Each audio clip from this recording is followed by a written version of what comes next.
All right, hello and welcome everyone to a very special one-on-one interview with Colin Sherman.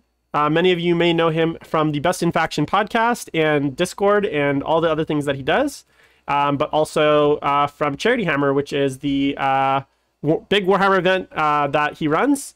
Colin, welcome to the show. Thanks for coming on today. Well, thank you. I'm happy to be here. Yeah. So we're going to talk a little bit about CharityHammer later, but I guess I just wanted to catch up with you a little bit and just kind of touch base with you on your Warhammer life. I think the last time I saw you in person was at CharityHammer Team Tournament in February of 2020. I think that was the last time. That's the last time I traveled to a tournament. Well, that was also my last tournament, so it was really interesting to, I keep thinking, I'm like, wow, that was so long ago. And it's like feels like a whole nother life back then. So what have you been up to the last I know you've been back in the game, but how's your kind of last year been? What have you been kind of doing to keep busy? And I just wanted to kind of catch up with you, I guess. Well, the beginning of the pandemic for me was very much a challenge to stay interested in 40K. I've got a really amazing community that's our patron group from the podcast, and so I stayed engaged with them, but 9th edition wasn't out yet, and I didn't love what Leviathan had done, and then that kind of combined in with the fact that I couldn't responsibly see anyone, and for the first long period of time, we didn't see anybody. I didn't play 40K at all. But when 9th edition came out, we basically started setting up certain gamers, and I would quarantine for the same period of time, and then we would play a whole bunch of 40K for a weekend, and then leave each other alone for 3 weeks. And we started doing some of that. We actually ran some pretend RTTs where we did 8 people, but everybody's masked and they're in 4 different rooms and 4 different places, and everybody's quarantined. We did some stuff like that. Not a lot, but 9th edition was really exciting, and I just really wanted to play it while trying to be responsible. Ever since I've been vaccinated, which luckily this is one of the only times where the healthcare system in the US has outperformed Canada. So mark it down, it never happened. Yeah. But luckily I've been vaccinated a lot longer than Jim has. And so I was able to start responsibly going to tournaments again, I think 3 or 4 months ago now. And it was the first 2 events I went to, I won both of. So that was pretty fun. Nice. Congratulations. But yeah, I'm back. So I'm definitely back playing. And we did do a small charity event in the winter, like we normally do, when we normally do Charity Hammer, with all people that had quarantined and actually all had COVID tests and a whole bunch of thoroughness to that. But that was also a long weekend of 40K. So there's been a good amount of 40K. I myself don't like TTS that much. I don't know, have you been playing any TTS, Jim? Do you like it at all? So yeah, okay, I don't like it, but unfortunately because I'm a de facto, or was a de facto member of the WTC team for Team Canada, there was a requirement to play TTS to kind of stay sharp. So the first kind of third of the year, I was playing quite a bit of TTS. Since then, the team has basically dissolved, and we're back in the recruitment process to rebuild for the 2022 WTC. Right. So I'm no longer obligated to be playing a weekly TTS game or anything like that, because essentially what had happened was after 2020 got canceled, we decided to basically just keep the same team for 2021. And then after 2021 got canceled, we were just like, all right, let's just start again. Because now it's, by the time that 2022 comes around, it's going to be 2 years. So there's probably lots of new players, lots of new people that are interested, people's interests come and go. So we decided to kind of disband the team. And now the whole process has started again. So I'm back in the application process, obviously, for 2022. And yeah, I tried playing in some of these, TTS tournaments. And it was funny because I was I'd play someone and I'm like, yeah, I have about 40 hours of TTS, and they're like, oh, I have 800 hours. And I was like, oh, cool. There's people that were really just into it so intensely, and it's such a different, it's frustrating to play. I don't enjoy it. It's all the things yeah. So that's the long short answer, I guess, is I did play some TTS, and it is a use. Now I've kind of identified it as a useful tool, especially for playing, say, some of the guys out east, or if I want to try something really meta. Before I go and spend $600-700 if I really want to kind of just theorycraft something. But as far as an enjoyment thing, it's just not something that I'm really into. So yeah, I did competitive video games before, and so when I switched to, well, actually I stopped doing that entirely and then found 40K. the whole point of 40K for me is to be standing on the other side of the table from you, right? That's the whole reason I play it, is to scratch the nerd strategy game itch while also being social and spending time with friends. That was the whole point. So TTS just doesn't match the check the boxes for me, but luckily I found a way to stay at least a little bit sharp. It's hard because you end up playing. I ended up playing just like a couple people and only the armies they had. So when I went to tournaments, there's lots of stuff I had never seen. But and there still is. I like it. You know, there's just things that I haven't played against in ninth. Yeah.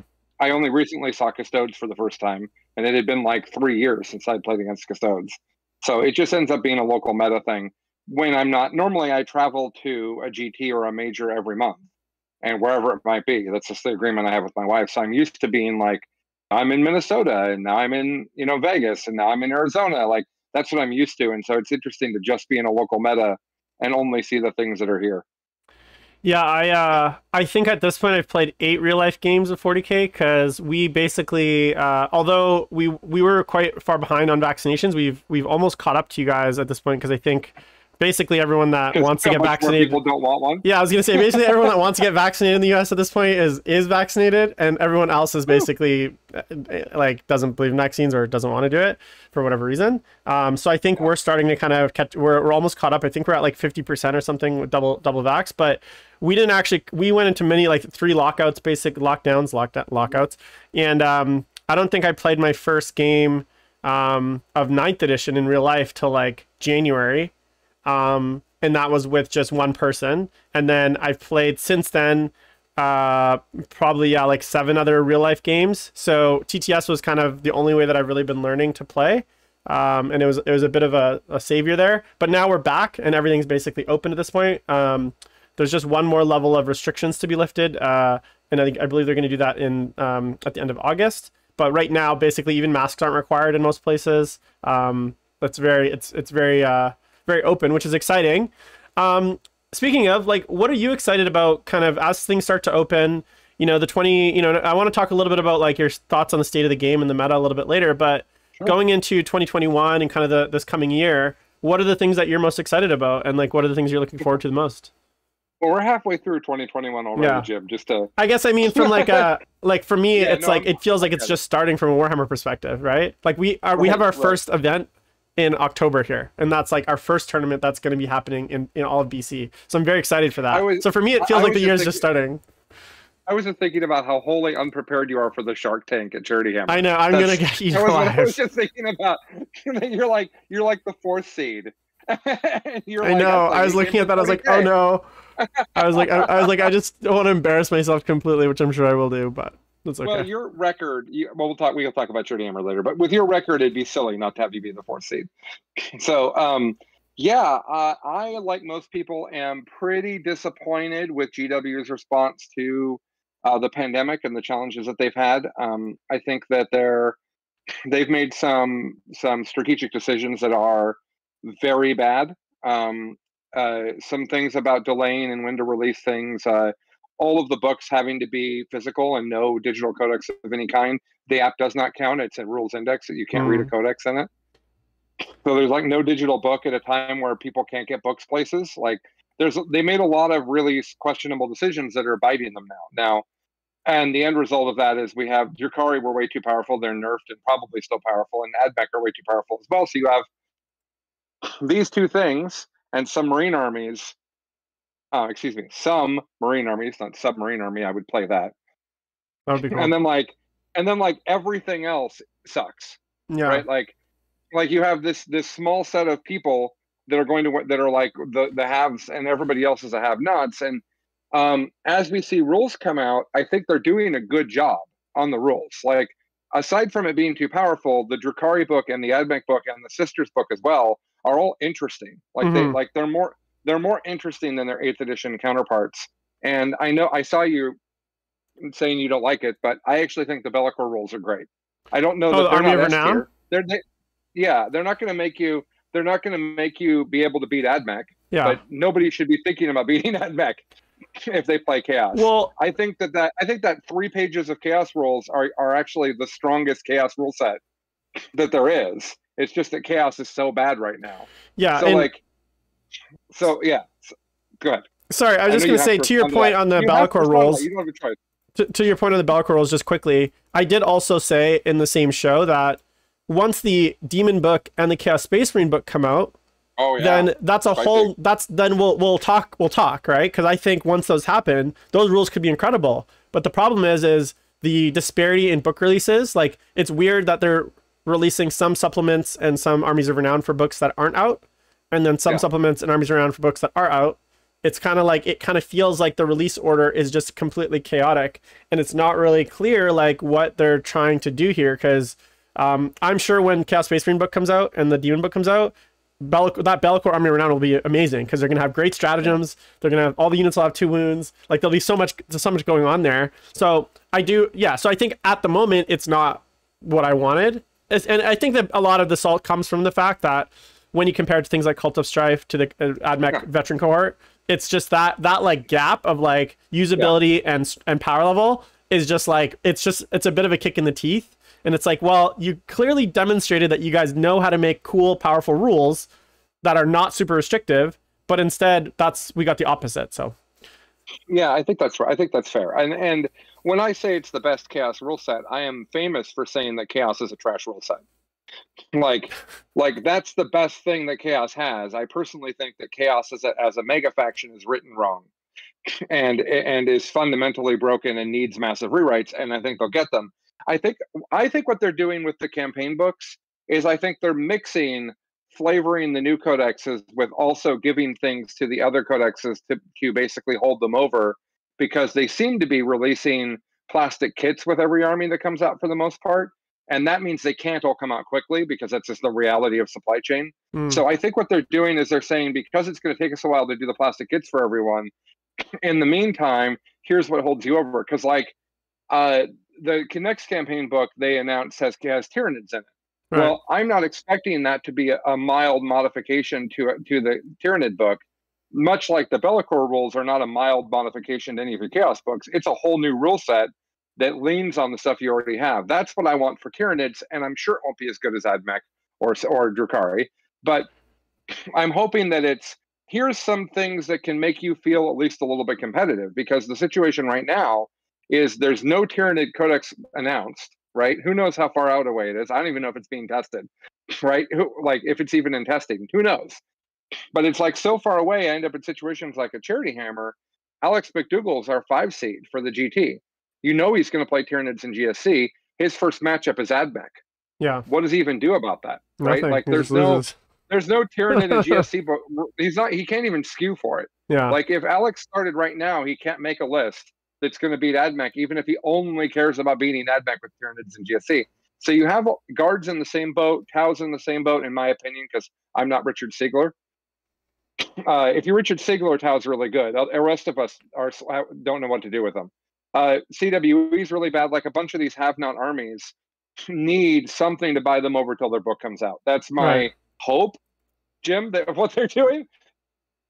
Who knows if that's actually what they're doing? Yeah. I'm certainly excited I'm going to help some friends build Be'lakor lists next weekend and probably get some test games. And I hope that they're better. The Be'lakor rules are better than you think they are. That's my desire. Yeah, I guess, look, I'm sure there is some, like, the great thing about Chaos, and this is one of the things I love about Chaos, is there's so much variety in that super faction that there's always some nugget of something that is like, look at what Mark Perry's doing with his Emperor's Children. There's lots in there to play with. I guess Beasts of Nurgle are still good. Right, but I guess just the bigger issue is just the fact that you literally have to find those nuggets and you're panning for gold. It's not like Drukhari, AdMech and stuff, and that's fine. Like they don't have their 9th edition books, and look, I understand that there's armies get good and army factions come and go. That's not a big deal.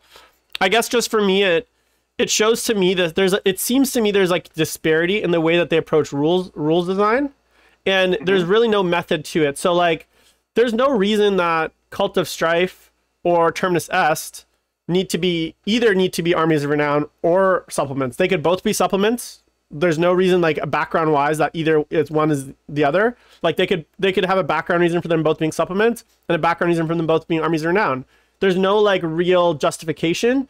It just seems very random, and that that like disparity, and look at the knight thing, right? They released some knight rules as well. There's some other random rules in this current book too as well, with like the sister stuff. Like that's a supplement. So what do they spin a wheel? And if it's like on one half the supplement, one half it's army around, like it just doesn't seem like. And that inconsistency, I think, is my biggest issue with it. If everyone got supplements or everyone got armies of renown, fantastic, right? Because then it feels like it's the same kind of cohesive design.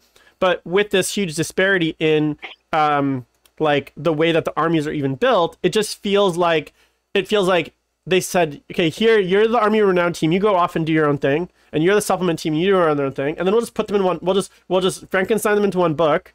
And we're going to look at them at the end, and they're going to have vastly different power levels, vastly different abilities, ways to actually like affect the game. And then on top of that, I'm just against from a principle level, the fact that we're even getting supplements and there's still so many codexes aren't out. If this was a year into the edition, or let's say like the end of this year, and they're still hold on, Jim. You can't say different teams are doing the two different things and then say you can't release campaign books if there's codexes left to be written.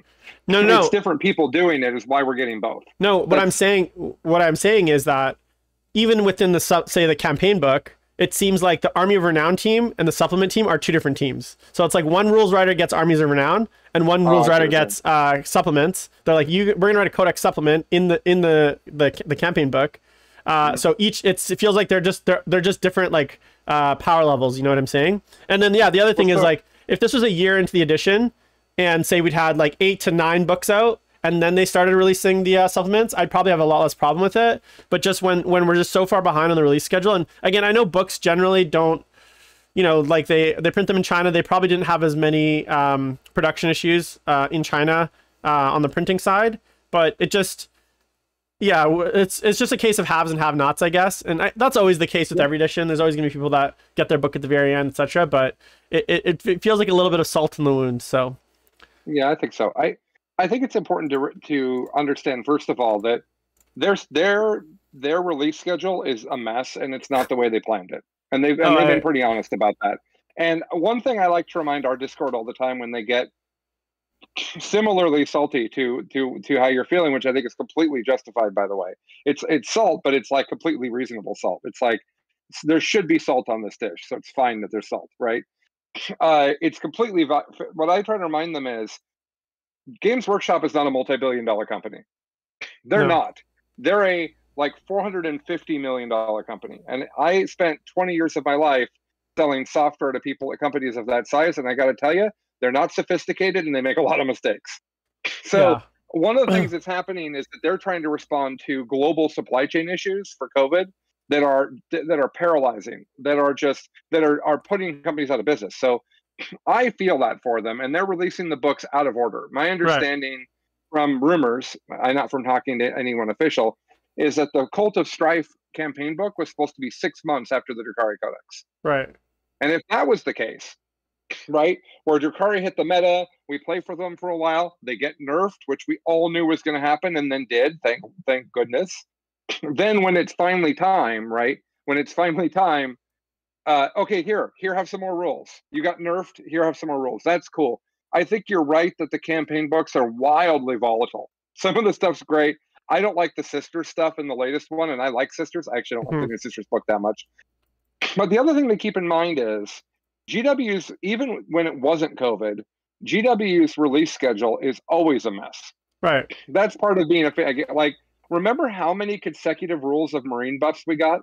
Remember that? Like, it was like, here's a book, and here's the supplements for that book, and then here's some White Dwarf rules that make the Apothecary able to bring back 1750 point models a turn. Right? It was like, and then it was like, oh, by the way, we need to do this additional thing. Now here's Psychic Awakening. What makes me really unhappy about this stuff more than anything is what I call the Vigilist problem, which is the Vigilist problem is Games Workshop says everyone's getting a specialty detachment in Vigilist. And we say, yes. And then they're like, hey, we've done like 40%. We're done. We're going to move on. Yeah. Like a huge number of armies never got anything from Vigilist. And then one day they just stopped talking to us about Vigilist. They didn't mention it to us anymore. And then they released additional things and just said, never mind, we're not doing Vigilist anymore. No, those rules aren't relevant. Right. So what I want to know from these campaign books is everyone going to get stuff? Yeah. Right? how long is it going to take everybody to get stuff? And then as soon as everybody gets stuff, is it going to be irrelevant like it was last time? Well, that's my concern with the multi-book. Yeah, and so like approach. That's a really great point. And when you look at something like the Book of Rust 2, we have a full reprint of all the Chaos Space Marine rules, right? Which, to be fair, should have needed to be in one place, because all the Renegade chapters and Vigilus can't even buy that book. The Black Legion rules, the Psychic, I get that. That's great that it's there. But Yunari rules if we get there's like, where are the Harlequin reprints? Where are the Yunari rules? But the thing is, like, that for me should have been stuff in chapter approved, right? It should have been like, here's your chapter approved. Here's all the random rules that are no longer in print in the chapter approved. Mess. Right. Now, yeah, well, that's a whole separate topic, and we could talk an hour on that. But I guess my bigger issue with, you mentioned that they've communicated. I actually don't think they have done a great job of communicating. I think, I know we had in 8th edition, we had like the roadmap and all that stuff.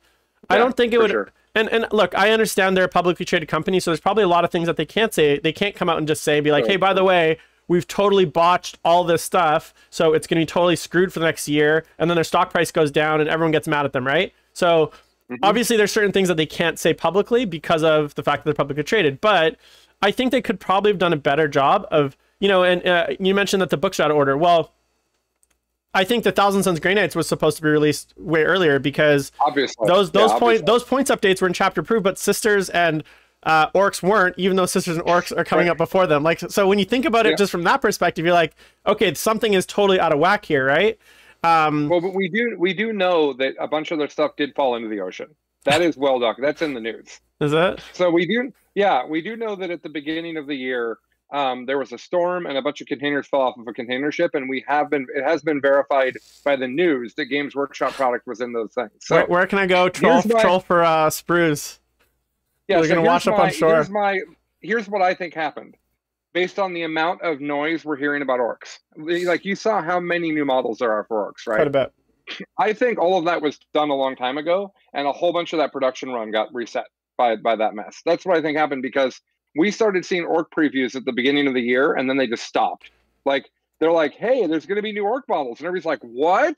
And then 3 months went by with nothing about orcs. And I think that's why books are out of order, but I don't know anything. Yeah, well, here's the optimism I was trying to get to, though, Jim. Where I said, when you asked me the question about what I think of the game right now, I started with the negative, and I did want to make the positive. So let me make the positive, because it's easy for us to get salty. Here's the positive. I think the books they're writing are great, and I think they responded to Drukhari with poise and intelligence. They said, here's the rules mistakes that are just things we need to clear up. Okay, we've gotten the data, we've seen how good Drukhari are, they are too good. Here's the nerfs, and by the way, they're exactly the nerfs Art of War asked for. Yep. They're exactly the nerfs Best in Faction asked for. They weren't enough, I don't think, but we don't know that yet, because there's another Apex Predator in the meta, and if orcs are another Apex Predator, then Drukhari are probably fine, and we just need time. Yeah. And so what we know is Admech is going to get nerfed. Now, Admech's a really tricky book to nerf, and I'm fascinated to see what they're going to do there. But I think Admech will get nerfed. The Sisters book is fine. The Bellicor rules are fine. These campaign rules seem to be fine. We don't know what's next. But, like, if they're just going to write great books that need to be nerfed if they get them wrong, okay. That's the optimism, I think, going forward for me. Is that by LVO, I don't think the meta is going to look flipping anything like it looks right now. No. And I don't know about you, but I'm not playing in a lot of really big, massive tournaments between now and LVO. Yeah, I agree with you on all those points. I think, the one thing that I will say is that my one concern, even if you look at it just from the first batch of books, I mean, I guess Necrons were kind of the first example of it, and we did have obviously things like Doctrines, but the complexity in the rules layering has gotten very, very cumbersome as far as I'm concerned. I kind of feel like, as much as I like the flavor of a lot of the things like the dynasties and like the various like Death Guard doesn't really have anything like that, but obviously there's like, for Admech, there's just so many different weird layered buffs and decide this, decide that, the catechals and the imperatives and all this kind of stuff. It feels like they're getting to the point, and we'll see what Orcs brings and the future books as well. But I guess my one concern is, as a competitive player, it's getting so hard to actually, unless you're like someone that does it full time as like basically like a content creator or someone that actually does it, like the guys at Art of War, like it's very hard to keep track of all of this. And I don't know if that's good for the game. Like I feel like sometimes you know, I like that the game is complex and I like that there's depth to the game, but there's a point where I feel like it just becomes like unapproachable, and you just have to either, like, if you're not one of those people that's playing, you know, tons, it can, and even with your own faction, it can be very difficult to kind of manage all those things. So I just hope that they, you know, maybe simplify it a little bit in those areas. But yeah, I agree with you. Like I'm excited about the game, and I don't want to say it's obviously 8th I played the most of. I haven't played enough 9th to be like it's my favorite edition, but I like what I'm seeing, and I like where the game's going. Obviously I think there's maybe some work to be done on things like secondaries and like the actual missions. I think those are probably one of the weakest areas of the game right now. But overall, I'm pretty happy with the game, and I'm excited. I'm just excited for things to come out so we can really see the full picture of what this edition's supposed to look like. Because right now it feels like we're just looking at the leg. You can't have things coming out quickly and also be upset that rules are happening too fast, right? I get what you're saying though. The rules, there's a bunch of complexity issues that are just wrong in the rules. But yeah, here's what I would say: 9th edition is just better than 8th edition. It is just a better game that's more interesting. You play a solid game with your opponent for 5 turns rather than 2 turns of killing each other and 4 turns that no one cares about. It starts off faster, the pacing's better, the rules are better. 9th edition is just better. And I would also argue that while there are problems with the missions, these missions are still fundamentally better than the ITC missions. Yeah. Like you won a gazillion games of 40K because you're excellent, but also because you played a list that the ITC missions could not account for. Like you easily found, like, oh, not easily. You worked hard. I'm not. You're. It's okay. You know I have nothing but respect for you. I'm not trying to disrespect. No, it's. I take no offense. Trust me. But part of the reason why your specific chaos list functioned is because the ITC rules were very helpful towards it, which is why people didn't win with it in England as much. Yeah, England and Europe. Like that. I'm not saying that's a bad thing. Like, good on you for making a list that the ITC rules couldn't account for. I don't feel like that's as much of a thing in the new missions. Yeah. I think you do have to build for the missions. And there is things like originally the vehicles were too heavily penalized, but they're adjusting that. I think that the missions in general let you take the armies that are good, that play the mission, but that are good, rather than saying things like, you should skew this way because your opponent won't be able to function. Like, I just like it so much better. Now, some of the missions are dumb. Secondaries in the missions are a mess. Like 3 of them are good and 6 of them are stupid, right? And actually, that's not even fair. 1 of them is an auto 15. 2 of them are interesting and 6 of them are dumb. So I agree with you, but I think we'll get a new mission pack and it will just be great. The thing we've talked about on our show a lot is that Killmore being gone is like the best thing that could have ever happened to the game. I agree. Like kill 1, kill more as victory points. Killing your opponent already makes you win the game faster, right? It already takes them off the objective. Like, that's just great. So I'm the hype train when it comes to 9th edition. I'm frustrated by the AdMech Codex, but at the moment, but in general, I'm the hype train about 9th edition. I just am loving playing it. I've never had this much fun playing 40K. Never ever. Right, and here's what I'll say: as much as the AdMech Codex is feel bads and Drukhari's feel bads, I trust Games Workshop will get it right. So whether it's in the first, obviously we just had the AdMech FAQ, which is just kind of like the most egregious, like obvious broken things. But I fully expect we'll get a little balance patch in 2, 3, 4 weeks, whenever. Like I have maybe misplaced hope that Games Workshop and the powers that be, they are invested enough in a healthy tournament scene and healthy competitive meta that they're not going to just sit by and watch kind of AdMech just basically push people out of the game because they're just so oppressive. So yeah, well, what's funny, it's easy for the guy that plays Drukhari, Space Marines, Craft World Eldar, GSC, Tyranid, all these armies, to tell the Chaos guy that it's going to be okay.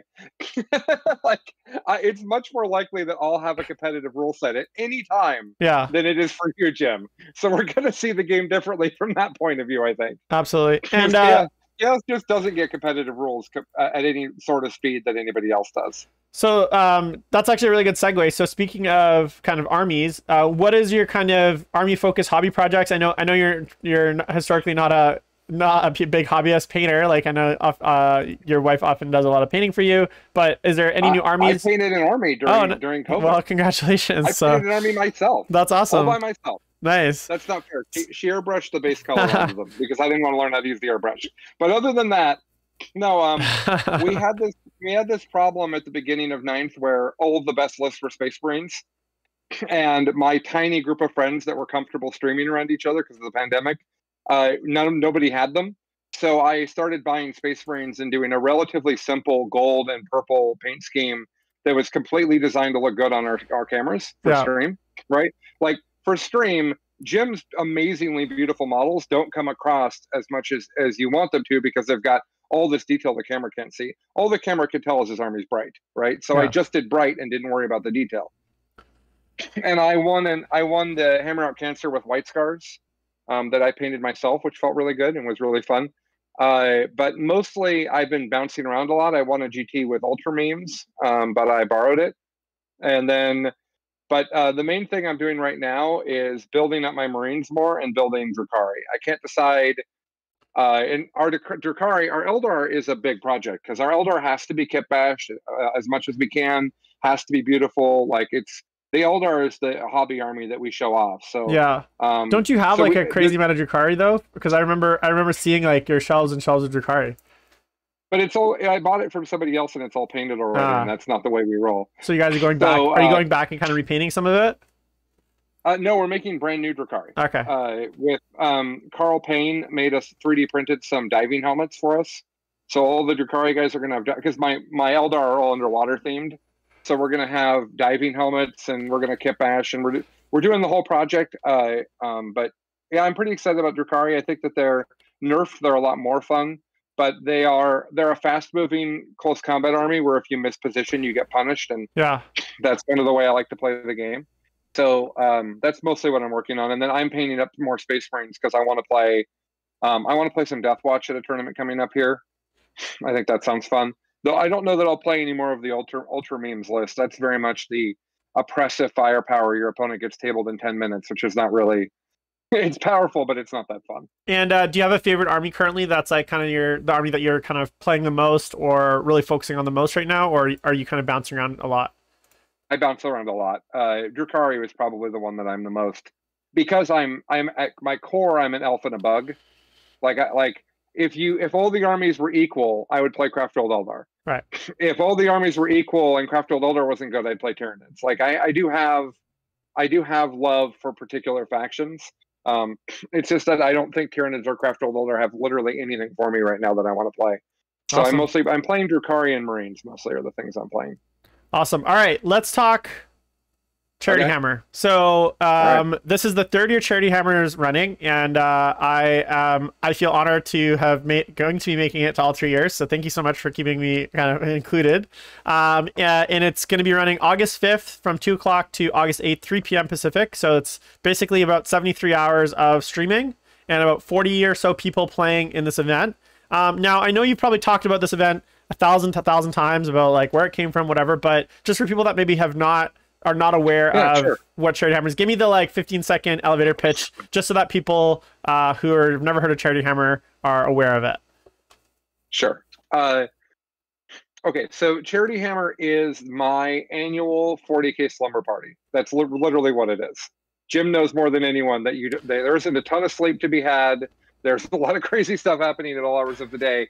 But what it is it's a massive stream event that's designed to raise money for Child's Play. Child's Play is a charity made by the guys who founded Penny Arcade. Child's Play provides toys and games and video games and things for kids at children's hospitals. It's a really important thing. They've also started doing domestic abuse shelters as also a thing that they're now supporting. They've raised millions and millions of dollars. And over the last 3 years, by having really good players come to my home and play 40K on stream, we've raised about $40,000 American for them, for Child's Play. That's not fair. We raised $40,000 for charity. Some of it went to a different charity. But right. Anyways, so the idea behind it was when we started 3 years ago, no one was doing the level of competitive 40K that like Art of War is doing and that Stephen Box and those guys are doing. Like no one was doing that. No one was doing top players explaining everything that they were doing. It was not happening. So the idea was, how many of these top players can we get together? And can we just have them play a ton of 40K, just so much 40K? And the first year we said, let's do 2 streams for 2 days. And the next year we said, let's do 3 streams for 2 days. And this year we're doing 3 streams for 3 days. So the attendee list is incredibly carefully done. It is people who are exceptionally good at the game, and Jim, that are really good, at the game, and are also great ambassadors for the game. No one will be salty. Is the promise I make. Nobody's going to be salty during games, and we are going to play incredible 40K. We're going to do some silly stuff. We're going to do a single elimination 32-person GT that is harder than any tournament you have ever seen. There is 20 people in that have won a GT in the last 2 years. 20 of the 32 people. It's actually more than that, I think, now, but it's a lot. There is the ITC winners from 2 of the last 4 or 5 years are playing. Like it is a absolutely bonkers stacked tournament, and we're going to stream all of it. You're going to get to see it from start to finish. You'll get to see Jim. You'll get to see me. You'll get to see all these people playing. So that's the idea behind Charity Hammer. And this year we want to raise $20,000 for charity, and we can't do it without you. Yeah, and I have to say, like, obviously it's been a great, I guess, honor to be invited to Charity Hammer. But as a kind of separate point, I think one of the things that Charity Hammer is not the only charity event that I've been involved in as a wargamer. I know our community is kind of, I feel like, very, I don't want to say unique, but I'd say like and maybe I'm a bit biased. I'm a bit biased because of the fact that I don't maybe know about all the charity work that Magic the Gathering does, or all the charity work that, League of Legends does. But it does feel to me, based on talking to other gamers and just being aware of other games as well, that, there's something about the Games Workshop hobby, 40K, fantasy, AOS, whatever, where there's such a large focus on helping others and this kind of community aspect of charity. And like, I know in BC, we have 2 or 3 charities that charity events per year up here. And even just a lot of our regular run-of-the-mill events sometimes will often donate proceeds to charity. So almost every event is charity. And the thing that I guess makes me excited is like, I'm not necessarily someone that talks about 40K every day to my regular non-40K friends. It's not something that I like advertise. It's not something that I like go out and talk about a ton to like my non-40K kind of social circles. Sure. But when it comes to charity events, like I was involved with the 40 Hours of 40K charity for raising money for men's mental health. I painted a model for that. And I was so excited to share that on my Facebook, on my Twitter, on my Instagram, to my non-gaming friends, because I was excited to talk about this work that I was doing. And same with Charity Hammer. I just always feel really like privileged, I guess, to be able to be part of something that I can look at and be really proud of, something that I'm doing that isn't just me playing games, right? Like that's great, but the bigger picture is doing something like taking all that, like that hobby that you love, and then also being able to do really good in the world with that. And you should be really proud of yourself. I mean, not a lot of people have the, I guess, initiative, myself included, to not only start a charity event, but then to continue to grow it, continue to foster it to the point where it is now. I mean, I think of things like the Nova Open, right? That's one of the largest charitable things. And like, who knows, maybe in, you'll probably be done.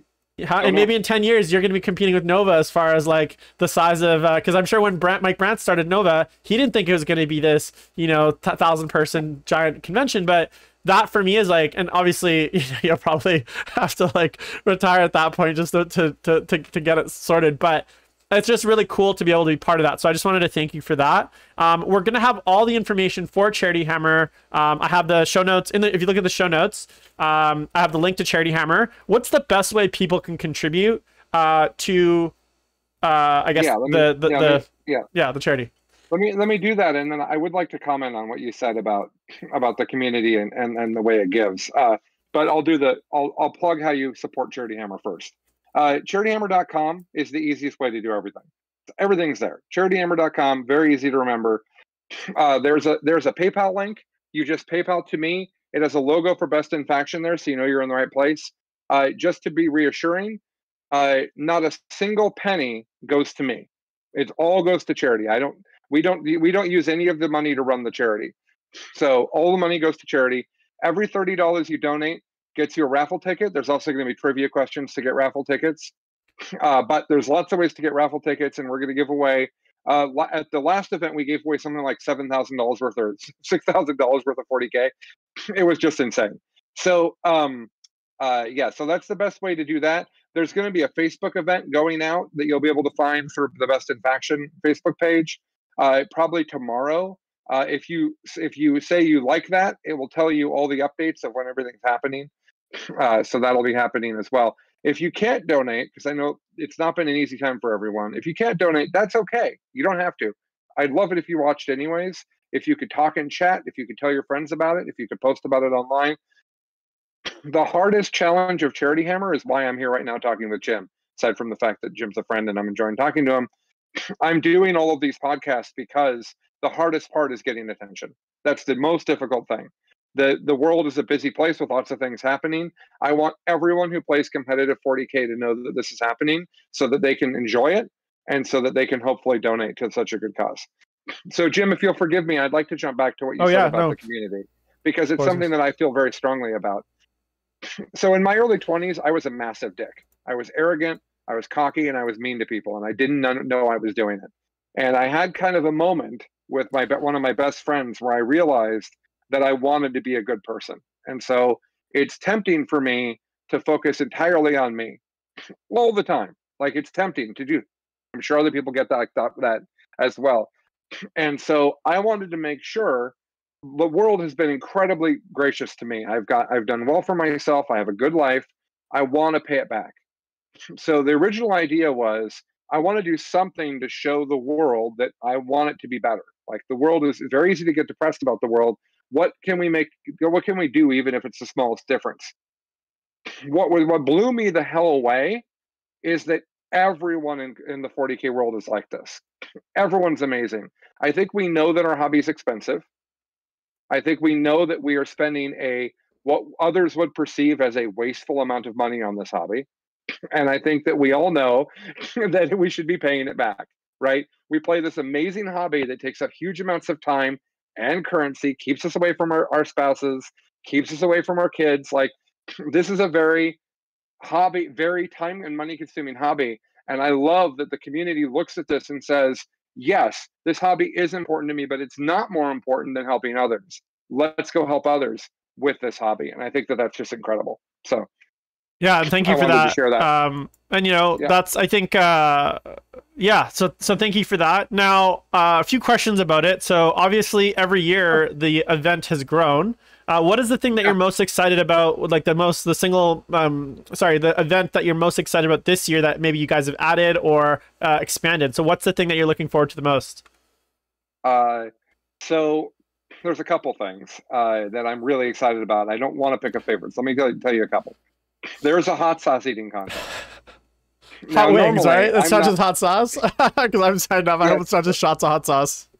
Yeah, you actually got messed up last time by hot sauce. Yeah, that was funny. They did not tell what we were getting into. Jim, they didn't tell Jim what was happening. He says all over his taco. It was a lot. Yeah. I, for one, am not someone who likes to be in pain while I'm eating food. That's not my jam. But other human beings appear to be very competitive about their ability to suffer through food. So a large number of the people that are coming would like to compete at this. And I think it's going to be hysterical. We're going to take 3 hours to do this on Saturday night. And a whole bunch of gamers are going to get really miserable on screen for your entertainment. And frankly, I'm excited about that. I think I play right after the event at against Mark Perry, I think, or something like that at 9 o'clock. So I'm excited to kind of need cue cards just to talk because my mouth will be basically numb. Also, if you've seen that man eat, we might need some big fans in whatever room you're in with him for that stream. Oh God.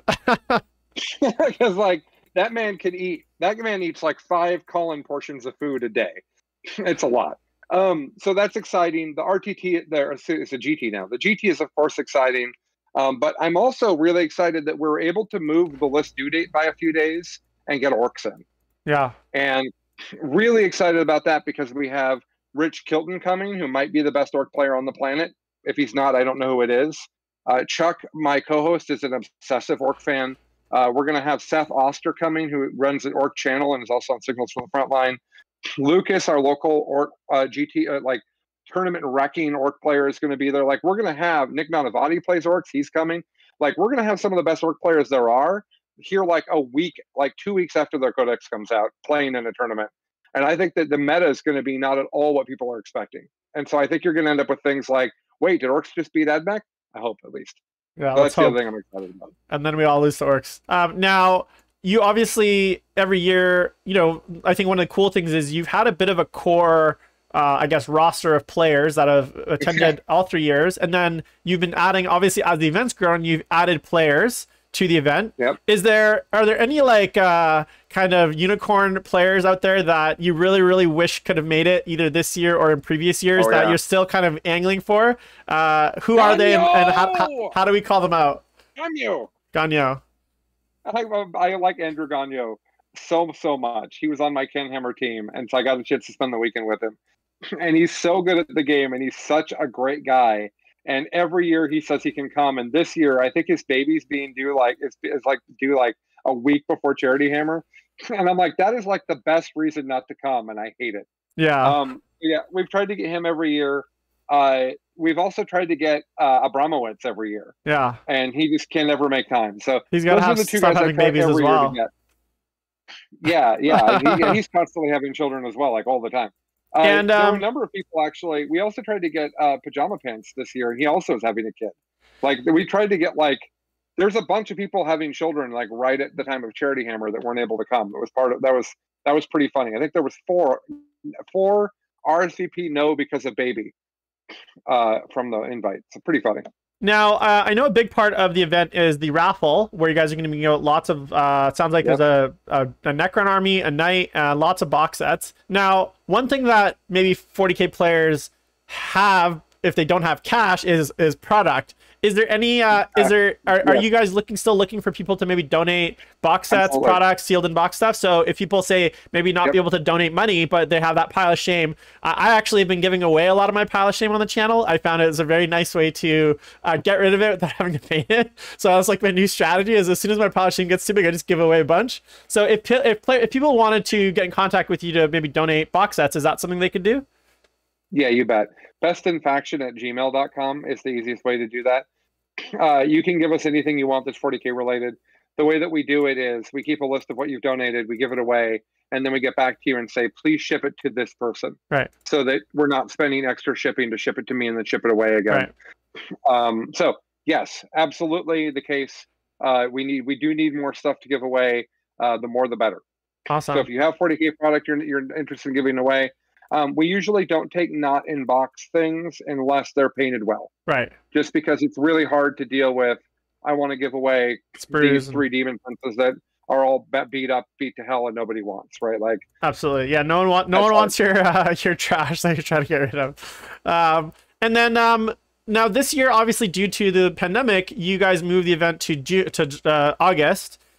Do you anticipate that you're going to keep it in August, or do you feel like the next Charity Hammer 2022 is going to be in January, traditionally just a few weeks before LVO? You're probably like, Jim, why are you asking me the next Charity Hammer? We haven't even done this one. But I guess I'm really curious because one of the things that was really cool about the last Charity Hammer, the last 2, was that it was this kind of like almost LVO preview. It was like you see some of the potential lists that people might be bringing. Mm-hmm.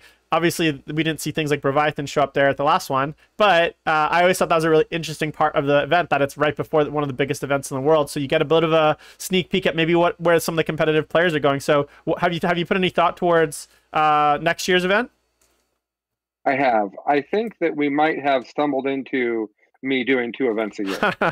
I think that might be what's happening. Uh-oh. So my thought is that the summer is a much better time to come to the Pacific North. Like, you grew up here, right, Jim? Did you grow up in Vancouver? Yeah, I grew up in Vancouver. It's not. By the way, for those that are dialect people, like I'm a little bit of one, I think it's neat. Jim and I grew up an hour and a half from each other, so listen to us speak. It's wild. Like, oh really? There's a bunch of words that we just say differently from each other, and we grew up 90 minutes from each other. Like, you could ride your bike from where Jim grew up to where I grew up, and it wouldn't be the end of the world. I don't even notice. I guess more people notice my Canadianness than they do your. I don't know. When I talk to people from like Pacific Northwest, Portland, the only time I usually notice someone is if they're from California. That's kind of that's where I start noticing a big accent difference. But I've never really noticed much from people from Washington State or Oregon that much. Maybe it's a little bit more like it's a little bit less like, I don't know, less A's and like weird Canadian things. There's more rising tones if you're Canadian. There's more phrases that end like it's a question.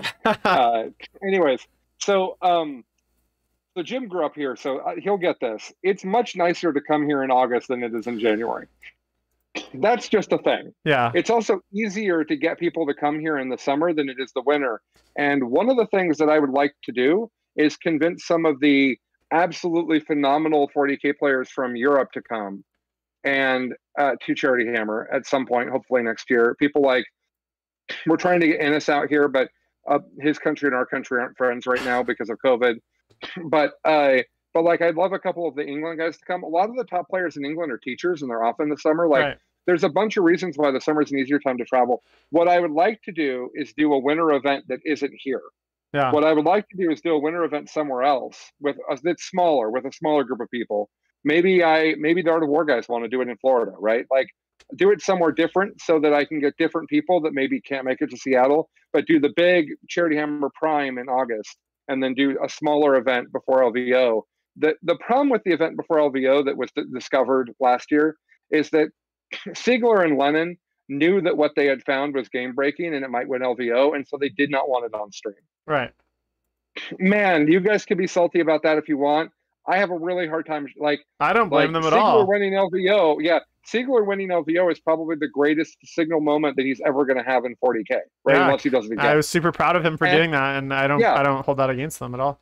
And that's because, and that part of winning LVO is playing really well, and part of it is bringing something broken, right? Like, that's the game. That's been the history of the last 5 years, 6 years, as long as I've played 40K. It's always some jank that no one saw coming. So the idea that he would bring that to Charity Hammer and everyone could net list it, because I'll tell you, my Eldar list, which lost in the final round in Nanavati at Charity Hammer, there was something like 27 versions of it throughout LVO. Like, the people watch Charity Hammer and then they do absolutely take those lists. So I appreciate where they're coming from. So Charity Hammer before LVO is cool. And we could still do it, and it's still neat, but we can't presume that the best players in the world are going to be okay tipping their hand. Yeah. And so because of that, I like the idea of August for the really big one that everyone's really trying to beat each other at, because there's no giant, enormous, iconic thing right around it that people aren't going to want to tip their hand for. That's kind of my thought. Yeah, and to add to that, like, obviously people are usually overextending their credit cards around Christmas time. There's lots of holidays. It's like to then go like a week after New Year's and be like, all right, I'm going away again. It can be very difficult. It's easy for me because I just have to. Well, I used to be able to just drive down. Now I got to go through a series of like increasingly ridiculous steps just to get into the US. But all right, Colin. Any final thoughts? Any kind of final shout outs or anything else you want to kind of add to the before we sign off here? Yeah, I would just say that the team that's doing Charity Hammer this year is really taking a ton of work off of me. So let's thank them. There's three guys, Michael, Tyler, and Peter, who are just doing all the tech work to make sure we have no down, no outages, nothing.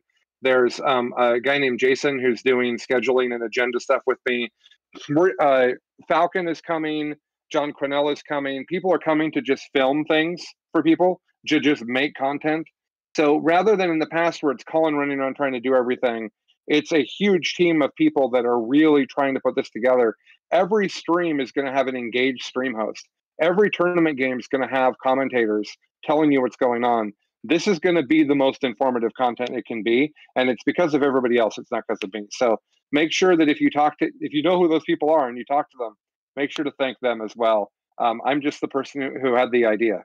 Yeah, and I have to say, as much as I'm excited to play lots of 40K, I'm just excited to literally just give everyone a hug, because some of you guys I haven't seen in almost 2 years. It'll be almost 2 years I haven't seen some people, and that's going to be the first event for me really where there's more than like 2 or 3 people that aren't local. It's the first time I'm going to see almost all my American friends since like basically LVO. I'm excited to yell at the Falcon a little bit. So I'm just super excited to see everyone more than anything, and obviously participate in the event. All right, guys. So that's going to be the show today. Let me say. Go ahead. Sorry. Hold on. Let me say one more thing. Because Goat Boy has been in the chat this whole time talking to us. Yeah. And we have paid no attention to him. And I do want to shout out the fact that all three events, our Charity Hammer, Charity Hammer 2, and Hammer Out Cancer, all of those he was a big supporter of. The second and third of those events, he made the logo that ended up on objective markers, and everybody loves them. He's made the one for New Charity Hammer, and it is the best cartoon column that exists. And I'm driving a Ridge Runner, Jim. It's really fantastic. I saw it. It's quite funny. And then my Discord has cropped off my face and made it an emoji to respond to messages with my cartoon face. So thank you, Goat Boy, for making amazing artwork that everybody's so excited about. I thought we should say that because he said, well, I get to make the art every year, but no one invites me. It hurts me. Sad. Absolutely. So I wanted to give him a shout out. So thank you, Goat Boy. And I will do my best to represent Chaos for you. So you guys can find Best in Faction at twitch.tv/biffpod. Best in Faction is on many podcast apps. So if you guys want to listen to their semi-weekly, is it bi-weekly at this point?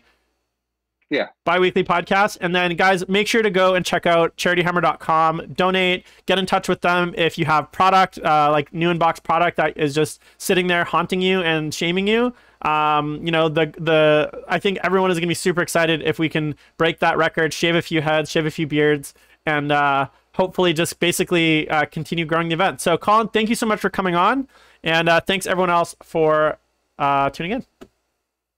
Yeah. Bye. Bye now.